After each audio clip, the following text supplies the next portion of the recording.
14ನೇ December 1883 ಮಾರ್ಗಶಿರ ಪೂರ್ಣಿಮೆ ಶುಕ್ರವಾರ. ಗಂಟೆ 9. ಪರಮಹಂಸರು ತಮ್ಮ ಕೊಠಡಿಯ ಆಗ್ನೇಯ ವರಾಂಡದಲ್ಲಿ ಬಾಗಿಲ ಹತ್ತಿರ ನಿಂತಿದ್ದಾರೆ. ರಾಮಲಾಲ ಅವರ ಹತ್ತಿರ ನಿಂತಿದ್ದಾನೆ. ರಾಖಾಲ, ಲಾಟು ಅವರ ಹತ್ತಿರ ಸುಮ್ಮನೆ ಸುತ್ತಾಡುತ್ತಿದ್ದಾರೆ. ಮಾಸ್ಟರ್ ಅಲ್ಲಿಗೆ ಬಂದು ಪರಮಹಂಸರಿಗೆ ಸಾಷ್ಟಾಂಗ ಪ್ರಣಾಮ ಮಾಡಿದ. ಪರಮಹಂಸರು ಆನಂದದಿಂದ ಹೇಳಿದರು, ಬಂದೆಯಾ, ಇಂದು ಒಳ್ಳೆ ಶುಭ ದಿನ.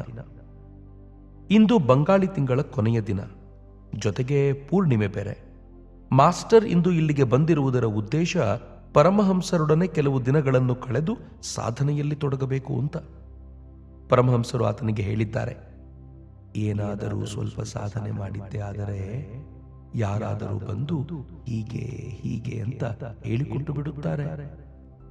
ಪರಮಹಂಸರು ಮಾಸ್ಟರಿಗೆ ಹೇಳಿದ್ದಾರೆ, ನೀನು ಅತಿಥಿ ಶಾಲೆಯಲ್ಲಿ ದಿನವೂ ಊಟ ಮಾಡುವುದು ಸರಿಯಲ್ಲ.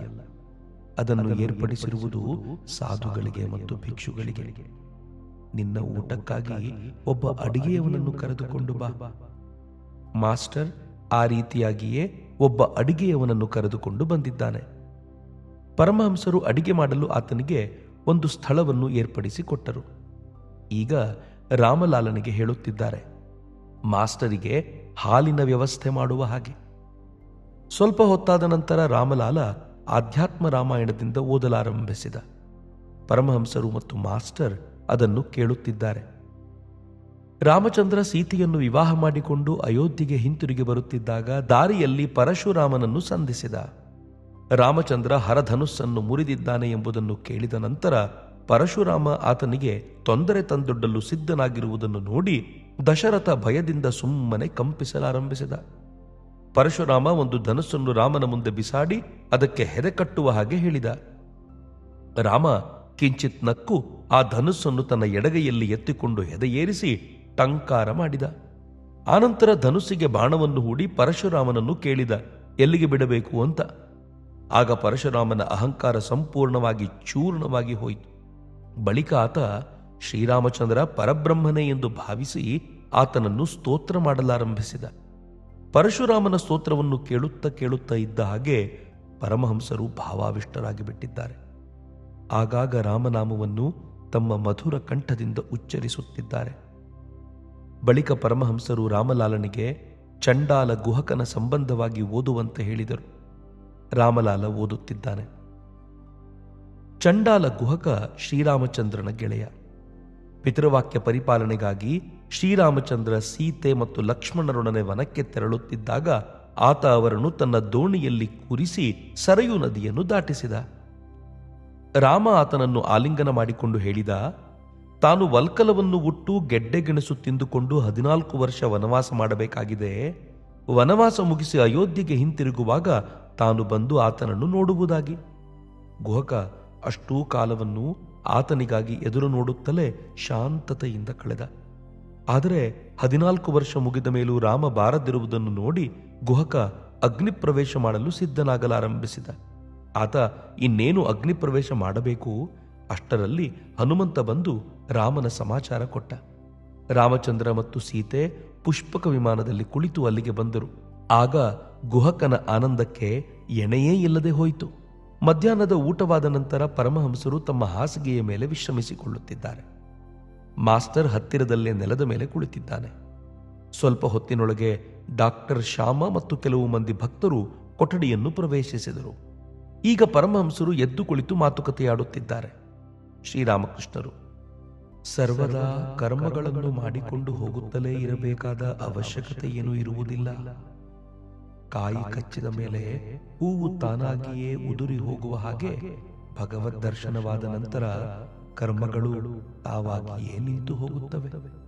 ಯಾರಿಗೆ ಭಗವಂತನ ಸಾಕ್ಷಾತ್ಕಾರ ದೊರೆತಿದೆಯೋ ಆತನಿಗೆ ಸಂಧ್ಯಾವಂದನಾದಿ ಕರ್ಮಗಳು ಇರುವುದಿಲ್ಲ. ಆತನ ವಿಷಯದಲ್ಲಿ ಸಂಧ್ಯಾವಂದನೆ ಗಾಯತ್ರಿಯಲ್ಲಿ ಲೀನವಾಗುತ್ತದೆ. ಅದು ಹಾಗಾದಾಗ ಗಾಯತ್ರಿಯನ್ನು ಜಪಿಸಿದರೆ ಬೇಕಾದಷ್ಟು. ಬಳಿಕ ಗಾಯತ್ರಿಯು ಓಂಕಾರದಲ್ಲಿ ಲಯವಾಗುತ್ತದೆ.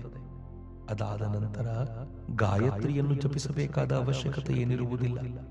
ಆಗ ಕೇವಲ ಓಂ ಎಂದು ಜಪಿಸುತ್ತಿದ್ದರೆ ಸಾಕು. ಸಂಧ್ಯಾವಂದನಾದಿ ಕರ್ಮಗಳು ಎಲ್ಲಿಯವರೆಗೆ? ಹರಿನಾಮ ಅಥವಾ ರಾಮನಾಮೋಚ್ಚಾರಣೆಯಿಂದ ಪುಲಕ ಉಂಟಾಗುವುದಿಲ್ಲವೋ, ಪ್ರೇಮಾಶ್ರು ಸುರಿಯುವುದಿಲ್ಲವೋ ಅಲ್ಲಿಯವರೆಗೆ. ಜನ ಹಣಕಾಸುಗಳಿಗಾಗಿ, ವ್ಯಾಜ್ಯ ಗೆಲ್ಲುವುದಕ್ಕಾಗಿ ಪೂಜಾದಿ ಕರ್ಮಗಳಲ್ಲಿ ತೊಡಗುತ್ತಾರೆ. ಇದು ಒಳ್ಳೆಯದಲ್ಲ. ಒಬ್ಬ ಭಕ್ತ ಹಣಕಾಸುಗಳಿಗಾಗಿ ಪ್ರತಿಯೊಬ್ಬನೂ ಪ್ರಯತ್ನ ಮಾಡುತ್ತಿದ್ದಾನೆ. ನೋಡಿ, ಕೇಶವಸೇನನು ಹೇಗೆ ತನ್ನ ಮಗಳನ್ನು ರಾಜನಿಗೆ ಕೊಟ್ಟು ಮದುವೆ ಮಾಡಿದ. ಶ್ರೀರಾಮಕೃಷ್ಣರು, ಕೇಶವಸೇನನ ವಿಚಾರವೇ ಬೇರೆ. ಯಾರು ನಿಜವಾದ ಭಕ್ತನೋ ಆತ ಪ್ರಯತ್ನ ಮಾಡದೇ ಇದ್ದರೂ ಭಗವಂತ ಆತನ ಅವಶ್ಯಕತೆಗಳನ್ನೆಲ್ಲ ದೊರಕಿಸಿಕೊಟ್ಟು ಬಿಡುತ್ತಾನೆ. ಯಾರು ನಿಜವಾಗಿಯೂ ರಾಜನ ಮಗನೋ ಆತನಿಗೆ ತಿಂಗಳ ಭತ್ಯೆ ತಾನಾಗಿಯೇ ದೊರೆಯುತ್ತದೆ. ಬಹಳವಾಗಿ ದುಡಿದು ದಾಸತ್ವ ಮಾಡಿ ಹಣ ಸಂಪಾದಿಸುತ್ತಾರಲ್ಲ, ಅಂತ ವಕೀಲ ಮುಂತಾದವರ ವಿಷಯವಾಗಿ ನಾನು ಹೇಳುತ್ತಿಲ್ಲ. ನಾನು ಹೇಳುತ್ತಿರುವುದು ನಿಜವಾದ ರಾಜಕುಮಾರನ ಸಂಬಂಧವಾಗಿ.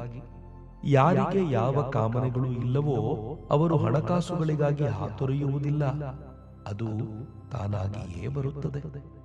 ಗೀತೆಯಲ್ಲಿ ಹೇಳಿದೆ, ಯದೃಚ್ಛಾ ಲಾಭ ಸಂತುಷ್ಟ ಎಂದು. ಯಾವ ಕಾಮನೆಯೂ ಇಲ್ಲದ ಸದ್ಬ್ರಾಹ್ಮಣ ಚಂಡಾಲನ ಮನೆಯಿಂದಲೂ ಸ್ವೀಕರಿಸಬಹುದು. ಆತ ಪ್ರಯತ್ನಿಸುವುದಿಲ್ಲ, ಆದರೆ ತಾನಾಗಿಯೇ ಬರುತ್ತದೆ. ಒಬ್ಬ ಭಕ್ತ, ಮಹಾಶಯರೇ, ಈ ಸಂಸಾರದಲ್ಲಿ ಹೇಗಿರಬೇಕು? ಶ್ರೀರಾಮಕೃಷ್ಣರು, ಕೆಸರು ಮೀನಿನ ಹಾಗೆ ಇರಬೇಕು. ಸಂಸಾರದಿಂದ ದೂರ ಹೋಗಿ ನಿರ್ಜನ ಪ್ರದೇಶದಲ್ಲಿ ಭಗವತ್ ಚಿಂತನೆಯನ್ನು ಆಗಾಗ ಮಾಡಿದರೆ ಭಗವಂತನಲ್ಲಿ ಭಕ್ತಿ ಅಂಕುರವಾಗುತ್ತದೆ. ಆಗ ಸಂಸಾರದಲ್ಲಿ ನಿರ್ಲಿಪ್ತನಾಗಿ ಇರಲು ಸಾಧ್ಯವಾಗುತ್ತದೆ. ಕೆಸರೇನೋ ಇದೆ, ಮೀನು ಅದರಲ್ಲಿ ವಾಸಿಸಬೇಕಾಗಿದೆ. ಆದರೂ ಕೆಸರು ಅದರ ಮೈಗೆ ಅಂಟಿಕೊಳ್ಳುವುದಿಲ್ಲ. ಆ ರೀತಿಯ ಮನುಷ್ಯ ಅನಾಸಕ್ತನಾಗಿ ಸಂಸಾರದಲ್ಲಿ ಇರುತ್ತಾನೆ. ಪರಮಹಂಸರು ನೋಡುತ್ತಾರೆ, ಮಾಸ್ಟರ್ ಹಾಗೆಯೇ ಕುಳಿತುಕೊಂಡು ಎಲ್ಲವನ್ನು ಏಕಾಗ್ರ ಚಿತ್ತದಿಂದ ಕೇಳುತ್ತಿದ್ದಾನೆ.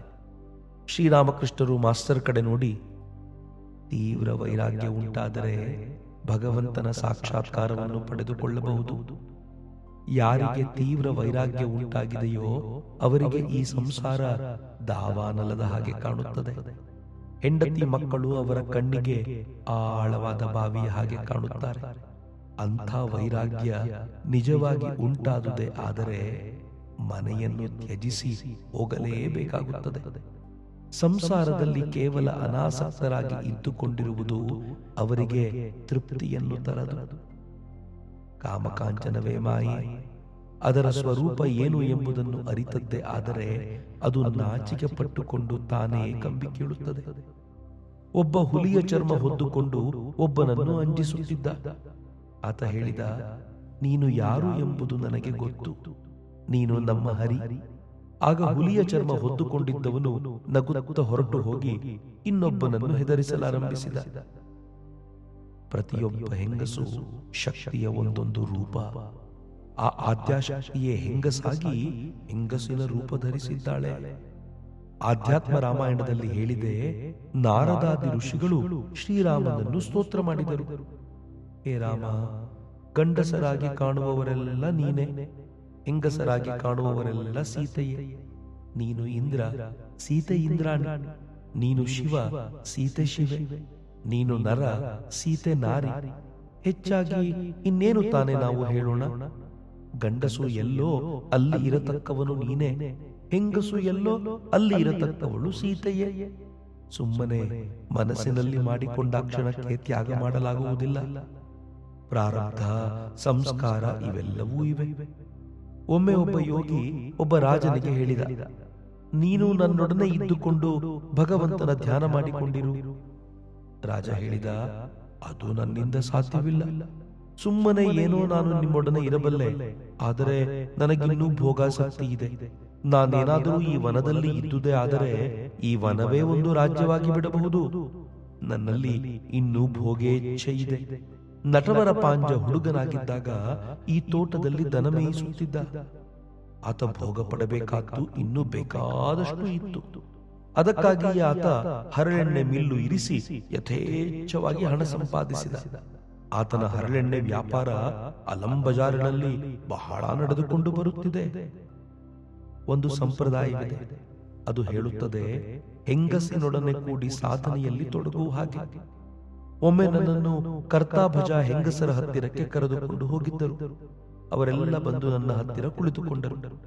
ನಾನು ಅವರನ್ನು ತಾಯಿ ತಾಯಿ ಎಂದು ಸಂಬೋಧಿಸಲಾಗಿ ಅವರು ಪರಸ್ಪರ ತಮ್ಮಲ್ಲೇ ಮಾತನಾಡಲಾರಂಭಿಸಿದರು. ಈತ ಇನ್ನೂ ಪ್ರವರ್ತಕ, ಮಾರ್ಗ ಈತನಿಗೆ ಇನ್ನೂ ಗೊತ್ತಿಲ್ಲ. ಆ ಸಂಪ್ರದಾಯದ ದೃಷ್ಟಿಯಿಂದ ಆಗತಾನೇ ಸಾಧನೆಯಲ್ಲಿ ತೊಡಗಿರುವವನಿಗೆ ಪ್ರವರ್ತಕ ಅಂತ ಹೆಸರು. ಬಳಿಕ ಆತ ಸಾಧಕ, ಕೊನೆಯಲ್ಲಿ ಸಿದ್ಧರ ಸಿದ್ಧ ಆಗುತ್ತಾನೆ. ಒಬ್ಬ ಹೆಂಗಸು ವೈಷ್ಣವಚರಣನ ಹತ್ತಿರ ಬಂದು ಕುಳಿತುಕೊಂಡಳು. ಅದರ ಸಂಬಂಧವಾಗಿ ವೈಷ್ಣವಚರಣನನ್ನು ಕೇಳಲಾಗಿ ಆತ ಹೇಳಿದ, ಈಕೆಯದು ಬಾಲಿಕಾ ಭಾವ. ಸ್ತ್ರೀ ಭಾವವನ್ನು ಆರಿಸಿಕೊಂಡರೆ ಶೀಘ್ರವಾಗಿ ಪತನವಾಗುವ ಸಂಭವ. ಮಾತೃಭಾವ ಶುದ್ಧ ಭಾವ. ಕೆಲವು ಮಂದಿ ಭಕ್ತರು ತಾವು ಕಾಳಿಯ ಮತ್ತು ಉಳಿದ ದೇವಾಲಯಗಳನ್ನು ನೋಡಬೇಕಾಗಿದೆ ಅಂತ ಹೇಳಿ ಪರಮಹಂಸರಿಂದ ಬೀಳ್ಕೊಂಡರು. ಮಾಸ್ಟರ್ ಪಂಚವಟಿ ಮತ್ತು ಉದ್ಯಾನವನದ ಇತರ ಭಾಗಗಳಲ್ಲಿ ಸುಮ್ಮನೆ ಒಂಟಿಯಾಗಿ ಸುತ್ತಾಡುತ್ತಿದ್ದಾನೆ. ಸ್ವಲ್ಪ ಸಾಧನೆ ಮಾಡಿದರೆ ಭಗವಂತನ ಸಾಕ್ಷಾತ್ಕಾರವನ್ನು ಪಡೆಯಬಹುದು. ಮಾಯೆಯ ಸ್ವರೂಪವನ್ನು ಅರಿತುಕೊಂಡರೆ ಅದು ನಾಚಿಕ ಪಟ್ಟುಕೊಂಡು ತಾನಾಗಿಯೇ ಕಂಬಿಕೀಳುತ್ತದೆ ಎಂದು ಪರಮಹಂಸರು ಹೇಳಿದುದರ ಮತ್ತು ಅವರು ತೀವ್ರ ವೈರಾಗ್ಯದ ಸಂಬಂಧವಾಗಿ ತಿಳಿಸಿದುದರ ವಿಷಯವಾಗಿ ಮಾಸ್ಟರ್ ಆಲೋಚಿಸುತ್ತಾ ತಿರುಗುತ್ತಿದ್ದಾನೆ. ಗಂಟೆ ಅಪರಾಹ್ನ 3. ಮಾಸ್ಟರ್ ಮತ್ತೆ ಪರಮಹಂಸರ ಕೊಠಡಿಗೆ ಬಂದು ಕುಳಿತುಕೊಂಡಿದ್ದಾನೆ. ಬ್ರೌಟನ್ ಇನ್ಸ್ಟಿಟ್ಯೂಟ್ನಿಂದ ಒಬ್ಬ ಉಪಾಧ್ಯಾಯರು ಕೆಲವು ಮಂದಿ ವಿದ್ಯಾರ್ಥಿಗಳೊಡನೆ ಪರಮಹಂಸರನ್ನು ನೋಡಲು ಬಂದಿದ್ದಾರೆ. ಪರಮಹಂಸರು ಅವರೊಡನೆ ಮಾತುಕತೆಯಾಡುತ್ತಿದ್ದಾರೆ. ಆಗಾಗ ಉಪಾಧ್ಯಾಯರು ಒಂದೊಂದು ಪ್ರಶ್ನೆ ಹಾಕುತ್ತಿದ್ದಾರೆ. ಪ್ರತಿಮಾ ಪೂಜೆಯ ಸಂಬಂಧವಾಗಿ ಮಾತುಕತೆ ನಡೆಯುತ್ತಿದೆ. ಶ್ರೀರಾಮಕೃಷ್ಣರು ಉಪಾಧ್ಯಾಯರಿಗೆ, ಶ್ರೀರಾಮಕೃಷ್ಣರು, ಪ್ರತಿಮಾ ಪೂಜೆ ಮಾಡುವುದರಲ್ಲಿ ತಪ್ಪೇನಿದೆ? ಎಲ್ಲಿ ಅಸ್ಥಿ ಭಾತಿ ಪ್ರಿಯ ಇರುತ್ತವೆಯೋ ಅಲ್ಲೇ ಭಗವಂತನ ವ್ಯಕ್ತತೆಯೂ ಇದೆ ಎಂದು ವೇದಾಂತ ಹೇಳುತ್ತದೆ. ಆದ್ದರಿಂದ ಬ್ರಹ್ಮನಿಲ್ಲದ ವಸ್ತುವೇ ಇಲ್ಲ. ಚಿಕ್ಕ ಹುಡುಗಿಯರು ಎಲ್ಲಿಯವರೆಗೆ ತಮ್ಮ ಗೊಂಬೆಗಳೊಡನೆ ಆಟವಾಡುತ್ತಾರೆ? ವಿವಾಹವಾಗದವರೆಗೆ ಮತ್ತು ತಮ್ಮ ತಮ್ಮ ಪತಿಯರೊಡನೆ ವಾಸಿಸದವರೆಗೆ. ವಿವಾಹವಾದ ನಂತರ ಅವರು ಗೊಂಬೆಗಳನ್ನು ಪೆಟ್ಟಿಗೆಯಲ್ಲೇ ಹಾಕಿ ಇಡುತ್ತಾರೆ. ಭಗವಂತನ ಸಾಕ್ಷಾತ್ಕಾರ ದೊರೆತ ನಂತರ ಪ್ರತಿಮಾ ಪೂಜೆಯ ಅವಶ್ಯಕತೆ ಎಲ್ಲಿರುತ್ತದೆ? ಶ್ರೀರಾಮಕೃಷ್ಣರು ಮಾಸ್ಟರ್ರ ಕಡೆ ನೋಡಿ ಹೇಳುತ್ತಿದ್ದಾರೆ, ಅನುರಾಗ ಉಂಟಾಯಿತು ಎಂದರೆ ಭಗವಂತನ ದರ್ಶನ ದೊರೆಯುತ್ತದೆ. ತೀವ್ರ ವ್ಯಾಕುಲತೆ ಬೇಕು. ತೀವ್ರ ವ್ಯಾಕುಲತೆಯುಂಟಾದರೆ ಇಡೀ ಮನಸ್ಸು ಭಗವಂತನಲ್ಲಿ ಏಕಾಗ್ರಗೊಂಡು ಬಿಡುತ್ತದೆ. ಒಬ್ಬನಿಗೆ ಒಬ್ಬಳು ಮಗಳಿದ್ದಳು. ಬಹಳ ಚಿಕ್ಕವಳಿರುವಾಗಲೇ ಆಕೆ ವಿಧವೆಯಾಗಿ ಬಿಟ್ಟಳು. ಆಕೆ ಪತಿಯನ್ನು ಅರಿತವಳೇ ಅಲ್ಲ. ತನ್ನ ಜೊತೆಗಾತಿಯರ ಪತಿಗಳನ್ನು ಕಂಡು ಒಂದು ದಿನ ಆಕೆ ತನ್ನ ತಂದೆಯನ್ನು ಕೇಳಿದಳು, ಅಪ್ಪ, ನನ್ನ ಪತಿ ಎಲ್ಲಿದ್ದಾರೆ? ಆಕೆಯ ತಂದೆ ಹೇಳಿದ, ಗೋವಿಂದನೇ ನಿನ್ನ ಪತಿ, ಕರೆ ಬರುತ್ತಾನೆ. ಈ ಮಾತನ್ನು ಕೇಳಿ ಆ ಹುಡುಗಿ ಕೊಠಡಿಯ ಬಾಗಿಲು ಹಾಕಿಕೊಂಡು ಗೋವಿಂದನನ್ನು ಕರೆಯುತ್ತಾ ಅಳಲಾರಂಭಿಸಿದಳು. ಓ ಗೋವಿಂದ, ದಯವಿಟ್ಟು ಬಾ, ಕೃಪೆಯಿಟ್ಟು ನಿನ್ನ ದರ್ಶನ ಕೊಡು. ನೀನು ಏಕೆ ಬರುತ್ತಿಲ್ಲ ಹೇಳು?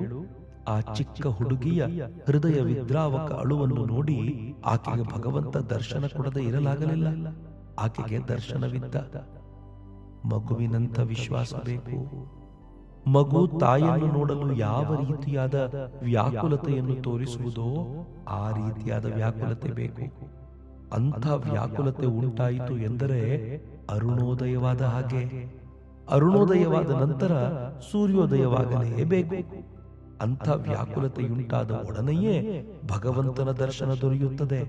ಜಟಿಲ ಎಂಬ ಹೆಸರಿನ ಒಬ್ಬ ಬಾಲಕನ ಕಥೆ ಇದೆ, ಕೇಳು. ಆ ಬಾಲಕ ಒಂದು ಕಾಡಿನ ಮೂಲಕ ಹಾದು ತನ್ನ ಶಾಲೆಗೆ ಹೋಗಬೇಕಾಗಿತ್ತು. ಕಾಡುದಾರಿ ಆತನಿಗೆ ಬಹಳ ಹೆದರಿಕೆಯನ್ನುಂಟು ಮಾಡುತ್ತಿತ್ತು. ಆ ಹುಡುಗ ತನ್ನ ಭಯವನ್ನು ಒಂದು ದಿನ ತನ್ನ ತಾಯಿಗೆ ತಿಳಿಸಿದ. ಆಕೆ ಹೇಳಿದಳು, ನೀನೇಕೆ ಭಯಪಡಬೇಕು? ಮಧುಸೂದನನನ್ನು ಕರೆ. ಆ ಬಾಲಕ ಆಕೆಯನ್ನು ಕೇಳಿದ, ಅಮ್ಮ, ಮಧುಸೂದನ ಯಾರು? ತಾಯಿ ಹೇಳಿದಳು, ಆತ ನಿನ್ನ ಅಣ್ಣ. ಈ ಮಾತುಕತೆಯಾದ ಬಳಿಕ ಒಂದು ದಿನ ಕಾಡಿನಲ್ಲಿ ಹೋಗುತ್ತಿದ್ದಾಗ ಆ ಬಾಲಕನಿಗೆ ಮತ್ತೆ ಹೆದರಿಕೆಯಾಯಿತು. ಆಗ ಆ ಬಾಲಕ ಕೂಗಲಾರಂಭಿಸಿದ, ಅಣ್ಣ ಮಧುಸೂದನ. ಎಲ್ಲಿ ಮಧುಸೂದನನೂ ಇಲ್ಲ, ಅಣ್ಣನೂ ಇಲ್ಲ. ಆಗ ಆ ಬಾಲಕ ಅಳುತ್ತಾ ತಾರಸ್ವರದಿಂದ ಕೂಗಲಾರಂಭಿಸಿದ, ಎಲ್ಲಿದ್ದೀಯೋ ಅಣ್ಣ ಮಧುಸೂದನ, ಬೇಗ ಬಾರೋ, ನನಗೆ ಬಹಳವಾಗಿ ಹೆದರಿಕೆಯಾಗುತ್ತದೆ ಕಣೋ. ಭಗವಂತನಿಗೆ ಆಗ ಸುಮ್ಮನಿರಲಾಗಲಿಲ್ಲ. ಆತ ಬಾಲಕನಿಗೆ ಹೇಳಿದ, ನೋಡೋ, ನಾನಿಲ್ಲೇ ಇದ್ದೇನೆ, ನೀನೇಕೆ ಭಯಪಟ್ಟುಕೊಳ್ಳಬೇಕೋ ಹೀಗೆಂದು ಹೇಳಿ ಆ ಬಾಲಕನನ್ನು ಕಾಡಿನ ಕೊನೆಯವರೆಗೂ ಕರೆದುಕೊಂಡು ಹೋಗಿ ಶಾಲೆಗೆ ದಾರಿ ತೋರಿಸಿದ. ಆತನಿಂದ ಬೀಳ್ಕೊಂಡಾಗ ಭಗವಂತ ಆ ಬಾಲಕನಿಗೆ ಹೇಳಿದ, ನೀನು ಕರೆದಾಗಲೆಲ್ಲ ನಾನು ಬಂದು ಬಿಡುತ್ತೇನೆ, ಹೆದರಿಕೊಳ್ಳಬೇಡ. ಬಾಲಕನ ಇಂಥ ವಿಶ್ವಾಸ, ವ್ಯಾಕುಲತೆ ಬೇಕು. ಒಬ್ಬ ಬ್ರಾಹ್ಮಣನ ಮನೆಯಲ್ಲಿ ನಿತ್ಯವೂ ದೇವರ ಪೂಜೆ ನಡೆಯುತ್ತಿತ್ತು. ಒಂದು ದಿನ ಏನೋ ಕೆಲಸದ ನಿಮಿತ್ತ ಆ ಬ್ರಾಹ್ಮಣ ಬೇರೆ ಸ್ಥಳಕ್ಕೆ ಹೋಗಿ ಬರಬೇಕಾಗಿ ಬಂತು. ಆತ ತನ್ನ ಚಿಕ್ಕ ಮಗನಿಗೆ ಹೇಳಿ ಹೋದ, ನೀನು ಇಂದು ದೇವರಿಗೆ ನೈವೇದ್ಯ ಅರ್ಪಿಸಿ ಊಟ ಮಾಡಿಸು. ಹುಡುಗ ದೇವರಿಗೆ ನೈವೇದ್ಯವನ್ನು ಅರ್ಪಿಸಿದ. ಆದರೆ ದೇವರು ಮಾತ್ರ ಸುಮ್ಮನೆ ಕುಳಿತಿದ್ದಾನೆ, ಮಾತು ಆಡುತ್ತಿಲ್ಲ, ಊಟವೂ ಮಾಡುತ್ತಿಲ್ಲ. ಆ ಹುಡುಗ ಬಹಳ ಹೊತ್ತಿನವರೆಗೂ ಕುಳಿತು ನೋಡಿದ. ಆದರೂ ದೇವರು ಮಾತ್ರ ಮೇಲಕ್ಕೆ ಏಳಲೇ ಇಲ್ಲ. ಆತ ಸಂಪೂರ್ಣವಾಗಿ ನಂಬಿದ್ದ, ದೇವರು ಎದ್ದು ಬಂದು ಆಸನದ ಮೇಲೆ ಕುಳಿತುಕೊಂಡು ಊಟ ಮಾಡುತ್ತಾನೆ ಎಂದು. ಆಗ ಆ ಬಾಲಕ ಮತ್ತೆ ಮತ್ತೆ ಮೊರೆ ಇಡಲಾರಂಭಿಸಿದ, ಹೇ ದೇವರೇ, ಆಸನದಲ್ಲಿ ಬಂದು ಕುಳಿತುಕೊಂಡು ಊಟ ಮಾಡು. ಈಗ ಆಗಲೇ ಬಹಳ ಹೊತ್ತಾಗಿ ಬಿಟ್ಟಿದೆ, ನನ್ನ ಕೈಯಲ್ಲಿ ಇನ್ನೂ ಕಾದು ಕುಳಿತಿರಲಾಗುವುದಿಲ್ಲ. ಹೀಗೆ ಮೊರೆ ಇಟ್ಟರೂ ದೇವರು ಒಂದು ಮಾತನ್ನು ಆಡಲಿಲ್ಲ. ಇದನ್ನು ನೋಡಿ ಹುಡುಗ ರೋಧಿಸುತ್ತಾ ಮತ್ತೆ ದೇವರಿಗೆ ಮೊರೆ ಇಡಲಾರಂಭಿಸಿದ, ದೇವರೇ, ನಮ್ಮ ತಂದೆ ನಿನಗೆ ಊಟ ಮಾಡಿಸುವಂತೆ ಹೇಳಿ ಹೋಗಿದ್ದಾರೆ, ಏತಕ್ಕೆ ನೀನು ಎದ್ದು ಬರುತ್ತಿಲ್ಲ? ನನ್ನ ಕೈಯಿಂದ ಏಕೆ ಊಟ ಮಾಡಲು ಇಚ್ಛಿಸುವುದಿಲ್ಲ?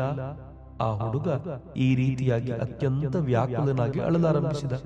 ಸ್ವಲ್ಪ ಹೊತ್ತಿನಲ್ಲೇ ದೇವರು ಪೀಠದಿಂದ ನಗುತ್ತ ನಗುತ್ತ ಎದ್ದು ಬಂದು ಆಸನದ ಮೇಲೆ ಕುಳಿತುಕೊಂಡು ಊಟ ಮಾಡಲಾರಂಭಿಸಿದ. ಆ ಹುಡುಗ ದೇವರಿಗೆ ಊಟ ಮಾಡಿಸಿ ದೇವರ ಮನೆಯಿಂದ ಹೊರಗೆ ಬಂದ. ಮನೆಯವರು ಕೇಳಿದರು, ನೈವೇದ್ಯ ಅರ್ಪಿಸಿ ಆಯಿತೇ? ಹಾಗಾದರೆ ಎಲ್ಲವನ್ನು ತೆಗೆದುಕೊಂಡು ಬಂದು ಬಿಡು. ಆ ಹುಡುಗ ಹೇಳಿದ, ಹೌದು, ನೈವೇದ್ಯವನ್ನು ಅರ್ಪಿಸಿ ಆಯಿತು, ದೇವರು ಎಲ್ಲವನ್ನೂ ಊಟ ಮಾಡಿಬಿಟ್ಟ. ಅದನ್ನು ಕೇಳಿ ಅವರು ಹೇಳಿದರು, ಅದು ಹೇಗೋ? ಆ ಹುಡುಗ ತನ್ನ ಸರಳ ಬುದ್ಧಿಯಿಂದ ಹೇಳಿದ, ಏಕೆ? ದೇವರು ಊಟ ಮಾಡಿಬಿಟ್ಟ. ಬಳಿಕ ಎಲ್ಲರೂ ದೇವರ ಮನೆಗೆ ಹೋಗಿ ನೋಡಿ ಸುಮ್ಮನೆ ಆಶ್ಚರ್ಯಪಡಲಾರಂಭಿಸಿದರು. ಮುಸ್ಸಂಜೆಯಾಗಲು ಇನ್ನೂ ಸಮಯವಿದೆ. ಪರಮಹಂಸರು ನಹಬತ್ ಖಾನೆಯ ದಕ್ಷಿಣ ಭಾಗದಲ್ಲಿ ನಿಂತು ಮಾಸ್ಟರೊಡನೆ ಮಾತುಕತೆಯಾಡುತ್ತಿದ್ದಾರೆ. ಚಳಿಗಾಲವಾದ್ದರಿಂದ ಪರಮಹಂಸರು ಶಾಲು ಹೊದ್ದುಕೊಂಡಿದ್ದಾರೆ. ಶ್ರೀರಾಮಕೃಷ್ಣರು, ನೀನು ಎಲ್ಲಿ ಮಲಗುತ್ತೀಯೇ? ಪಂಚವಟಿಯ ಗುಡಿಸಲಿನಲ್ಲೇ. ಮಾಸ್ಟರ್, ನಹಬತ್ ಖಾನೆಯ ಮಹಡಿಯ ಮೇಲಿನ ಕೊಠಡಿಯನ್ನು ಕೊಡಲು ಒಲ್ಲರೇನು? ಮಾಸ್ಟರ್ ಕಾವ್ಯಪ್ರಿಯನಾದ್ದರಿಂದ ನಹಬತ್ ಖಾನೆಯ ಮಹಡಿಯ ಮೇಲಿನ ಕೊಠಡಿಯನ್ನು ಆರಿಸಿಕೊಂಡ. ಅಲ್ಲಿಂದ ಆತ ಆಕಾಶ, ಗಂಗೆ, ಬೆಳದಿಂಗಳು, ಹೂವು, ಹಣ್ಣು, ಗಿಡಗಳು ಇವನ್ನೆಲ್ಲ ನೋಡಬಲ್ಲ. ಶ್ರೀರಾಮಕೃಷ್ಣರು, ಕೊಡದೆ ಏನು? ಆದರೆ ನಾನು ಪಂಚವಟಿಯನ್ನು ಸೂಚಿಸಿದ್ದು ಇದಕ್ಕಾಗಿ. ಅಲ್ಲಿ ಬಹಳವಾಗಿ ಭಗವನ್ನಾಮ ಸಂಕೀರ್ತನೆ, ಭಗವತ್ ಚಿಂತನೆ ನಡೆದಿದೆ. ಮುಸ್ಸಂಜೆಯಾಯಿತು. ಪರಮಹಂಸರ ಕೊಠಡಿಗೆ ಧೂಪ ಹಾಕಲಾಯಿತು. ಪರಮಹಂಸರು ತಮ್ಮ ಚಿಕ್ಕ ಮಂಚದ ಮೇಲೆ ಕುಳಿತುಕೊಂಡು ಭಗವತ್ ಚಿಂತನೆ ಮಾಡುತ್ತಿದ್ದಾರೆ. ಮಾಸ್ಟರ್ ನೆಲದ ಮೇಲೆ ಕುಳಿತುಕೊಂಡಿದ್ದಾನೆ. ರಾಖಾಲ, ಲಾಟು, ರಾಮಲಾಲ ಇವರೂ ಕೊಠಡಿಯಲ್ಲಿ ಕುಳಿತಿದ್ದಾರೆ. ಶ್ರೀರಾಮಕೃಷ್ಣರು ಮಾಸ್ಟರಿಗೆ ಹೇಳುತ್ತಿದ್ದಾರೆ, ನೋಡು, ಮುಖ್ಯವಾಗಿ ಮಾಡಬೇಕಾದ್ದು ಭಗವಂತನಲ್ಲಿ ಭಕ್ತಿ ಬೆಳೆಸಿಕೊಳ್ಳುವುದು, ಆತನನ್ನು ಪ್ರೀತಿಸುವುದು. ಪರಮಹಂಸರು ರಾಮಲಾಲನಿಗೆ ಹಾಡುವಂತೆ ಹೇಳಿದರು. ಆತ ತನ್ನ ಮಧುರ ಕಂಠದಿಂದ ಹಾಡುತ್ತಿದ್ದಾನೆ. ಪರಮಹಂಸರು ಪ್ರತಿಯೊಂದು ಹಾಡಿನ ಪಲ್ಲವಿಯನ್ನು ಎತ್ತಿಕೊಡುತ್ತಿದ್ದಾರೆ. ರಾಮಲಾಲ ಈಗ ಹಾಡುತ್ತಿದ್ದಾನೆ, ಓ ಎಂಥ ನೋಟವ ಕಂಡೆನು, ಕೇಶವ ಭಾರತೀಯ ಕುಟಿಯೊಳಗೆ ನಾನೆಂಥ ನೋಟವ ಕಂಡೆನು. ಬಳಿಕ ಆತ ಹಾಡಿದ, ಮುಕ್ತಿ ಪದವನ್ನು ನೀಡಲೆನೆಗೆ ಮನವಿದ್ದರೂ ಶುದ್ಧ ಭಕ್ತಿಯ ಕೊಡಲು ಹಿಂಜರಿವೆನು. ಶ್ರೀರಾಮಕೃಷ್ಣರು ರಾಮಲಾಲನಿಗೆ ಹೇಳುತ್ತಿದ್ದಾರೆ, ಅದನ್ನು ಹಾಡು. ಗೌರಾಂಗ ನಿತ್ಯಾನಂದರೆನ್ನುವ ದಿವ್ಯ ಸೋದರ ವರ್ಯರೇ. ರಾಮಲಾಲ ಹಾಡಲು ಶುರು ಮಾಡಿದ. ಪರಮಹಂಸರು ಆತನೊಡನೆ ಕೂಡಿ ಹಾಡುತ್ತಿದ್ದಾರೆ, ಗೌರಾಂಗ ನಿತ್ಯಾನಂದರೆನ್ನುವ ದಿವ್ಯ ಸೋದರ ವರ್ಯರೇ, ನೀವು ಕರುಣಾಪೂರ್ಣರೆಂಬುದ ಕೇಳಿ ಬಂದೆನು ನಿಮ್ಮೆಡೆ. ನಹಬತ್ ಖಾನಿಯ ಮೇಲಿನ ಕೊಠಡಿಯಲ್ಲಿ ಮಾಸ್ಟರ್ ಒಬ್ಬನೇ ಕುಳಿತಿದ್ದಾನೆ. ಇಂದು ಮಾರ್ಗಶಿರ ತಿಂಗಳ ಪೂರ್ಣಿಮೆ. ಆಕಾಶ, ಗಂಗೆ, ಕಾಳಿ ದೇವಾಲಯಗಳ ಗೋಪುರ, ಉದ್ಯಾನ ಮಾರ್ಗ, ಪಂಚವಟಿ ಇವು ಬೆಳದಿಂಗಳಿಂದ ಸುಮ್ಮನೆ ನಗುತ್ತಿವೆ. ಮಾಸ್ಟರ್ ಪರಮಹಂಸರ ಮೇಲೆ ಧ್ಯಾನ ಮಾಡುತ್ತಿದ್ದಾನೆ. ರಾತ್ರಿ 3 ಮಾಸ್ಟರ್ ಹಾಸಿಗೆಯಿಂದ ಎದ್ದು ಪರಮಹಂಸರ ಸಲಹೆಯಂತೆ ಪಂಚವಟಿಯ ಕಡೆ ಮುಂದುವರಿಯುತ್ತಿದ್ದಾನೆ. ಆತನಿಗೆ ನಹಬತ್ ಖಾನಿಯ ಕೊಠಡಿ ಬೇಡವೆಂದೆನಿಸಿತು. ಪಂಚವಟಿಯ ಗುಡಿಸಿಲಿನಲ್ಲೇ ಇರಲು ಸ್ಥಿರ ಮಾಡಿಕೊಂಡು ಬಿಟ್ಟ. ಇದ್ದಕ್ಕಿದ್ದ ಹಾಗೆ ದೂರದಿಂದ ಯಾರೋ "ಓ ಅಣ್ಣ, ಮಧುಸೂದನ, ಎಲ್ಲಿದ್ದೀಯೋ?" ಅಂತ ಆರ್ತನಾದ ಮಾಡುತ್ತಿದ್ದ ಹಾಗೆ ಕೇಳಿಬಂತು. ಪಂಚವಟಿಯ ದಟ್ಟ ಮರಗಳ ಸಂದಿಗೊಂದಿಗಳಿಂದ ಬೆಳದಿಂಗಳು ಪ್ರವಹಿಸಿ ನೆಲದ ಮೇಲೆ ಬೀಳುತ್ತಿತ್ತು. ಹಾಗೆ ಸ್ವಲ್ಪ ದೂರ ಮುಂದುವರೆದ ನಂತರ ಕಂಡುಬಂತು ಪರಮಹಂಸರ ಶಿಷ್ಯರಲ್ಲೊಬ್ಬ ಪಂಚವಟಿಯಲ್ಲಿ ಕುಳಿತಿರುವುದು. ಆತ ಆರ್ತನಾದ ಮಾಡುತ್ತಿದ್ದಾನೆ, "ಓ ಅಣ್ಣ ಮಧುಸೂದನ, ಎಲ್ಲಿದ್ದೀಯೋ?" ಅಂತ.